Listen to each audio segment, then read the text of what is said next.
जय श्री राम।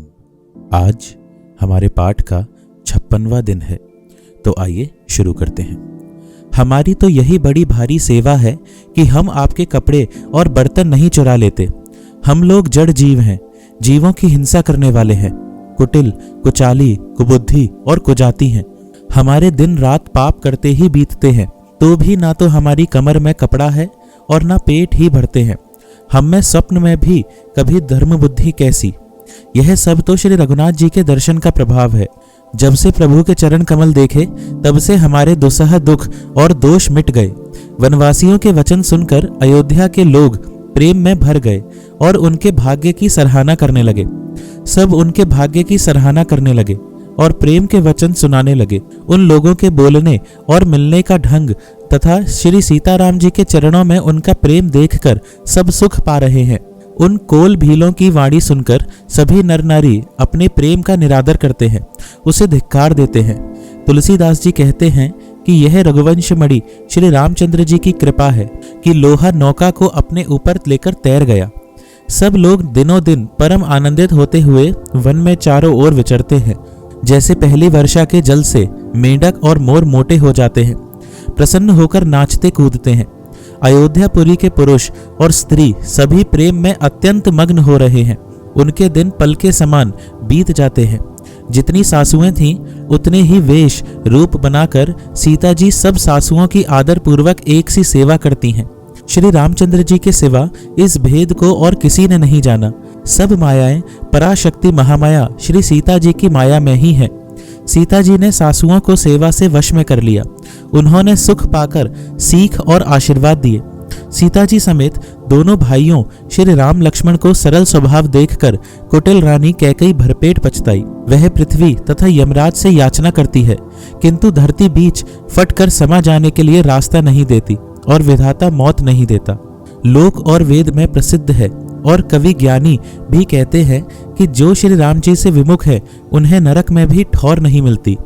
सबके मन में यह संदेह हो रहा था कि हे विधाता, श्री रामचंद्र जी का अयोध्या जाना होगा या नहीं। भरत जी को ना तो रात को नींद आती है न दिन में भूख ही लगती है। वे पवित्र सोच में ऐसे विकल है जैसे नीचे तल के कीचड़ में डूबी हुई मछली को जल की कमी से व्याकुलता होती हो। भरत जी सोचते हैं कि माता के मिस से काल ने कुचाल की है, जैसे धान के पकते समय इति का भय आ उपस्थित है। अब श्री रामचंद्र जी का राज्याभिषेक किस प्रकार हो, मुझे तो एक भी उपाय नहीं सूझ पड़ता। गुरु जी की आज्ञा मानकर तो श्री राम जी अवश्य ही अयोध्या को लौट चलेंगे, परंतु मुनि वशिष्ठ जी तो श्री रामचंद्र जी की रुचि जानकर ही कुछ कहेंगे, अर्थात वे श्री राम जी की रुचि देखे बिना जाने को नहीं कहेंगे। माता कौशल्या जी के कहने से भी श्री रघुनाथ जी लौट सकते हैं, पर भला श्री राम जी को जन्म देने वाली माता क्या कभी हट करेंगी? मुझ सेवक की तो बात ही कितनी है, उसमें भी समय खराब है, मेरे दिन अच्छे नहीं हैं और विधाता प्रतिकूल है। यदि मैं हट करता हूं तो यह घोर कुकर्म अधर्म होगा, क्योंकि सेवक का धर्म शिवजी के पर्वत कैलाश से भी भारी निभाने में कठिन है। एक भी युक्ति भरत जी के मन में न ठहरी। सोचते ही सोचते रात बीत गई। भरत जी प्रातःकाल स्नान करके और प्रभु श्री रामचंद्र जी को सिर नवाकर बैठे ही थे कि ऋषि वशिष्ठ जी ने उनको बुलवा भेजा। भरत जी गुरु के चरण कमलों में प्रणाम करके आज्ञा पाकर बैठ गए। उसी समय ब्राह्मण, महाजन, मंत्री आदि सभी सभासद आकर जुट गए। श्रेष्ठ मुनि वशिष्ठ जी समयोचित वचन बोले, हे सभासदों, हे सुजान भरत, सुनो। सूर्य कुल के सूर्य महाराज श्री रामचंद्र धर्म धुरंधर और स्वतंत्र भगवान हैं। वे सत्य प्रतिज्ञ हैं और वेद की मर्यादा के रक्षक हैं। श्री राम जी का अवतार ही जगत के कल्याण के लिए हुआ है। वे गुरु, पिता और माता के वचनों के अनुसार चलने वाले हैं। दुष्टों के दल का नाश करने वाले और देवताओं के हितकारी हैं। नीति, प्रेम, परमार्थ और स्वार्थ को श्री राम जी के समान यथार्थ तत्व से कोई नहीं जानता। ब्रह्मा, विष्णु, महादेव, चंद्र, सूर्य, दिक्पाल, माया, जीव, सभी कर्म और काल, शेष जी और पृथ्वी एवं पाताल के अन्य राजा आदि जहां तक प्रभुता है और योग की सिद्धियां जो वेद और शास्त्रों में गाई गई हैं, हृदय में अच्छी तरह विचार कर देखो तो यह स्पष्ट दिखाई देगा कि श्री राम जी की आज्ञा इन सभी के सिर पर है, अर्थात श्री राम जी ही सबके एकमात्र महान महेश्वर हैं। अतएव श्री राम जी की आज्ञा और रुख रखने में ही हम सबका हित होगा। इस तत्व और रहस्य को समझकर अब तुम सयाने लोग जो सबको सम्मत हो वही मिलकर करो। श्री राम जी का राज्याभिषेक सबके लिए सुखदायक है। मंगल और आनंद का मूल यही एक मार्ग है। अब श्री रघुनाथ जी अयोध्या किस प्रकार चलें, विचार कर कहो, वही उपाय किया जाए।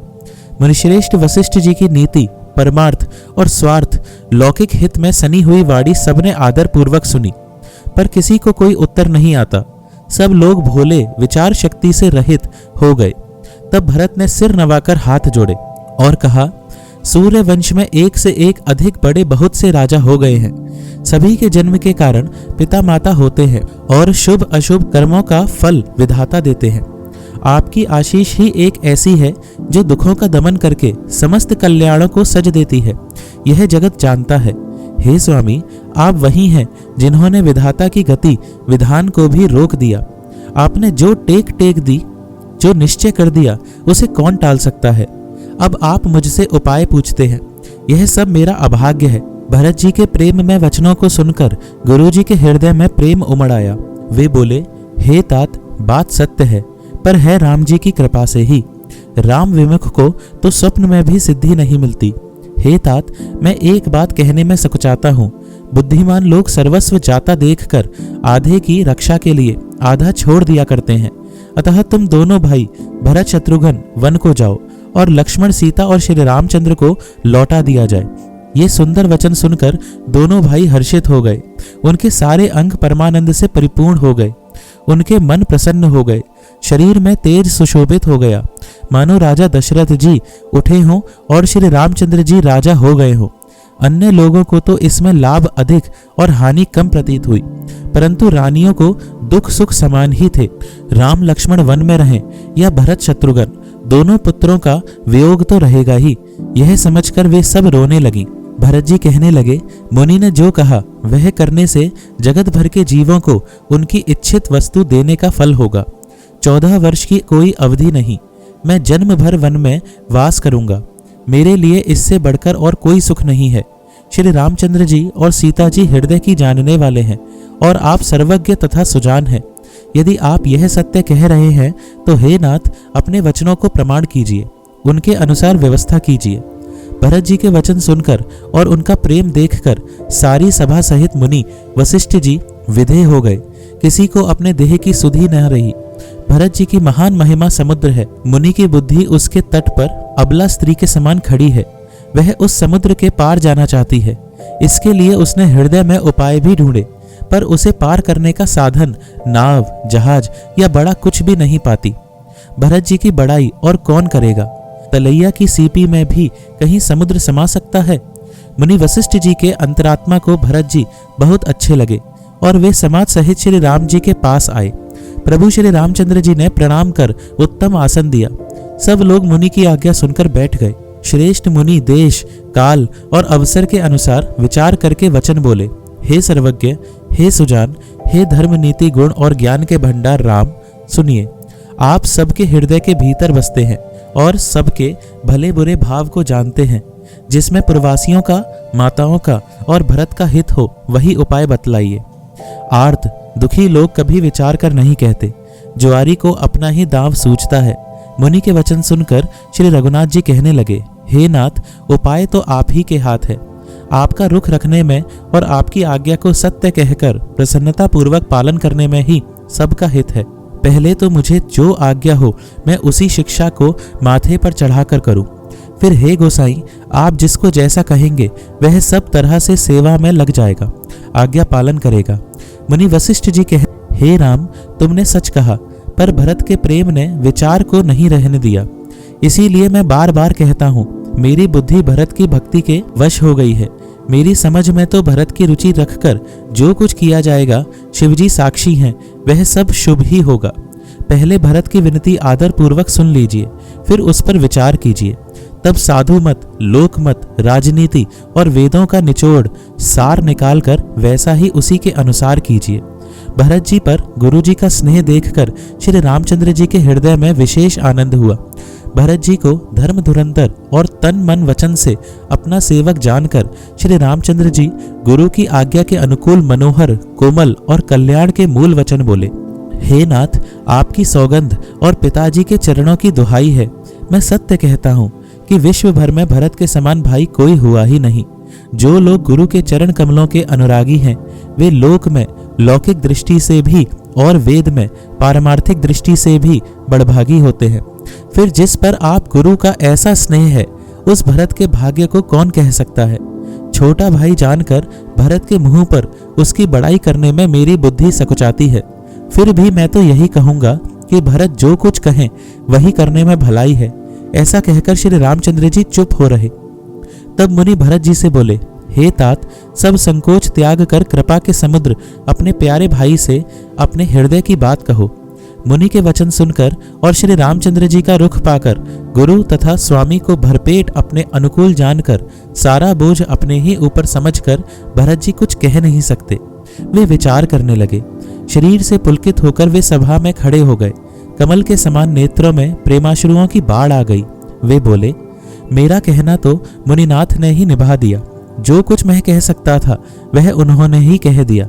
इससे अधिक मैं क्या कहूँ। अपने स्वामी का स्वभाव मैं जानता हूँ। वे अपराधी पर भी कभी क्रोध नहीं करते। मुझ पर तो उनकी विशेष कृपा और स्नेह है। मैंने खेल में भी कभी उनकी रिस अप्रसन्नता नहीं देखी। बचपन से ही मैंने उनका साथ नहीं छोड़ा और उन्होंने भी मेरे मन को कभी नहीं तोड़ा। मेरे मन के प्रतिकूल कोई काम नहीं किया। मैंने प्रभु की कृपा की रीति को हृदय में भलीभांति देखा, अनुभव किया है। मेरे हारने पर भी खेल में प्रभु मुझे जिता देते रहे हैं। मैंने भी प्रेम और संकोचवश कभी सामने मुंह नहीं खोला। प्रेम के प्यासे मेरे नेत्र आज तक प्रभु के दर्शन से तृप्त नहीं हुए, परंतु विधाता मेरा दुलार ना सह सका। उसने नीच माता के बहाने मेरे और स्वामी के बीच अंतर डाल दिया। यह भी कहना आज मुझे शोभा नहीं देता, क्योंकि अपनी समझ से कौन साधु और पवित्र हुआ है। जिसको दूसरे साधु और पवित्र माने वही साधु है। माता नीच है और मैं सदाचारी और साधु हूँ, ऐसा हृदय में लाना ही करोड़ दुराचारों के समान है। क्या कोदों की बाली उत्तम धान फल सकती है? क्या काली घोंगी मोती उत्पन्न कर सकती है? स्वप्न में भी किसी को दोष का लेश भी नहीं है। मेरा अभाग्य ही अथाह समुद्र है। मैंने अपने पापों का परिणाम समझे बिना ही माता को कटुवचन कहकर व्यर्थ ही जलाया। मैं अपने हृदय में सब ओर खोज कर हार गया। मेरी भलाई का कोई साधन नहीं सूझता। एक ही प्रकार भले ही निश्चय ही मेरा भला है, वह यह है कि गुरु महाराज सर्वसमर्थ हैं और श्री सीताराम जी मेरे स्वामी हैं। इसी से परिणाम मुझे अच्छा जान पड़ता है। साधुओं की सभा में गुरुजी और स्वामी के समीप इस पवित्र तीर्थ स्थान में मैं सत्य भाव से कहता हूँ, यह प्रेम है या प्रपंच, छल कपट, झूठ है या सच, इसे सर्वज्ञ मुनि वशिष्ठ जी और अंतर्यामी श्री रघुनाथ जी जानते हैं। प्रेम के प्रण को निभाकर महाराज पिताजी का मरना और माता की कुबुद्धि दोनों का सारा संसार साक्षी है। माताएं व्याकुल हैं, वे देखी नहीं जाती। अवधपुरी के नर नारी दुसह ताप से जल रहे हैं। मैं ही इन सारे अनर्थों का मूल हूँ। यह सुन और समझकर मैंने सब दुख सहा है। श्री रघुनाथ जी लक्ष्मण और सीता जी के साथ मुनियों का सा वेश धारण कर बिना जूते पहने पांव प्यादे पैदल ही वन को चले गए। यह सुनकर शंकर जी साक्षी हैं। इस घाव से भी मैं जीता रह गया। यह सुनते ही मेरे प्राण नहीं निकले गए। फिर निषाद राज का प्रेम देखकर भी इस वज्र से भी कठोर हृदय में छेद नहीं हुआ, यह फटा नहीं। अब यहाँ आकर सब आंखों देख लिया। यह जड़ जीव जीता रहकर सभी सहावेगा, जिनको देखकर रास्ते की सांपनी और बीछी भी अपने भयानक विष और तीव्र क्रोध को त्याग देती हैं।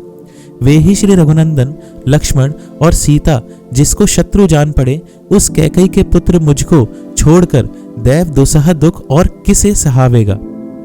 आज बस इतना ही पाठ। आइए थोड़ा नाम जप करते हैं।